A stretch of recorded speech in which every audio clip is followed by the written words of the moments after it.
क्या computer navigation surgery और robotic assisted surgery एक ही चीज़ है? नहीं, इन दोनों में एक बहुत ही बड़ा बेसिक डिफरेंस है जो आपको जानना ज़रूरी है।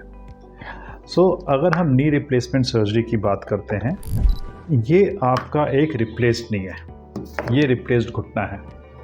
इसमें क्या किया गया है, नी के एंड पे इस तरह से ये कैप बैठाई गई है, ठीक है।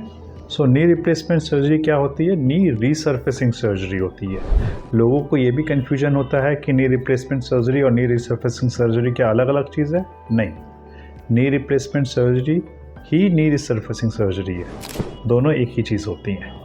तो रीसर्फेसिंग का मतलब ये होता है कि हम इस तरह से घुटने के एंड को शेप देते हैं जिसके ऊपर कि हम इस तरह से ये कैप को बैठाते हैं। विंडस्वेप्ट डिफॉर्मिटी क्या होती है? तो जो हम घुटनों के डिफॉर्मिटी के प्रकार की बात करें तो उसमें एक तो बो लेग डिफॉर्मिटी होती है जिसमें पैर से गोलाई में जा रहे होते हैं। दूसरी डिफॉर्मिटी होती है जिसको हम नॉक नी बोलते हैं, जिसमें कि घुटने ऐसे बाहर की तरफ पैर जा रहा होता है।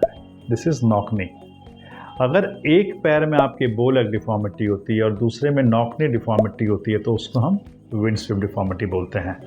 मतलब एक पैर में पैर तो ऐसे गोलाई की तरफ जा रहा है, दूसरे पैर में ऐसे घुटना बाहर की तरफ जा रहा है। तो ये जो डिफॉर्मिटी होती है जिसमें एक साइड बो लेग है एक साइड नॉक नी है, उसको हम विंडस्वेप्ट डिफॉर्मिटी बोलते हैं। नी रिप्लेसमेंट सर्जरी और नी रिसर्फेसिंग सर्जरी क्या अलग अलग चीज़ है? नहीं, ये आपका एक रिप्लेस्ड नी है, ये रिप्लेस्ड घुटना है।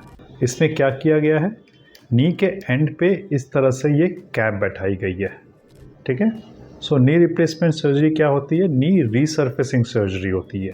लोगों को ये भी कन्फ्यूजन होता है कि नी रिप्लेसमेंट सर्जरी और नी रिसर्फेसिंग सर्जरी क्या अलग अलग चीज़ है? नहीं, नी रिप्लेसमेंट सर्जरी ही नी रिसर्फेसिंग सर्जरी है, दोनों एक ही चीज़ होती हैं।